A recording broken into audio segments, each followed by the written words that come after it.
অ্যাডমিটের জন্য আমাদের পরীক্ষা দেওয়া হবে না। ছাত্রছাত্রী আমাদের অ্যাডমিট দেওয়ার কথা বৃহস্পতিবারে, কিন্তু বৃহস্পতিবারে আমাদের অ্যাডমিট দেয় নাই। এর জন্য আজকে দেওয়ার কথা আজকেও দিল না। এর জন্য আমরা এই পদক্ষেপটা নিচ্ছি। এখন আমাদের তো পড়ার সময়, এখন আমরা পরীক্ষার হলে কিভাবে যাব? অ্যাডমিট না দিলে অ্যাডমিটের জন্য আমাদের পরীক্ষা দেওয়া হবে না। তারা আমাদের অনেকবার ঘুরাইছে, কিন্তু আমাদের অ্যাডমিট দেয় নাই। আর কালকে নাইন স্যার আমাকে ফোন দিয়ে বলে কি যে আমি আমার চাকরি বাঁচাবো নাকি তোমার ফর্ম ফিল আপ করবো। আমি বলছি স্যার দুইটাই তো জরুরি। তাই বলে কি না, যে কোনো একটা করতে হবে। আর আমার কাছে 10,000 টাকা চাচ্ছে। আমাদের অ্যাডমিট দেওয়ার কথা বৃহস্পতিবারে দেয় নাই। কালকেও বিদায় হয়েছে, কালকেও দেয় নাই। আজকে দেওয়ার কথা, কালকে সকালে আমাদের পরীক্ষায় এক্সাম।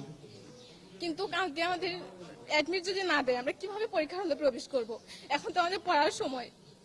আর এগুলো নিয়ে অনেক ঝামেলা। কালকে রাতে নাইম আমার স্কুলের কেরানি আমাদের ফোন দিয়ে বলে যে আমি আমার চাকরি বাঁচাবো নাকি তোমার ফর্ম ফিল আপ করবো। আমি বললাম স্যার দুইটাই তো জরুরি।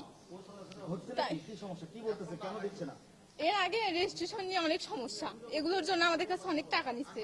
কিন্তু ফর্ম ফিল আপের জন্য এগুলো একজনের কাছে 3,000, 2300, 2500 এরকম করেও নিচ্ছে, তাও তিনি কাজটা করে নাই।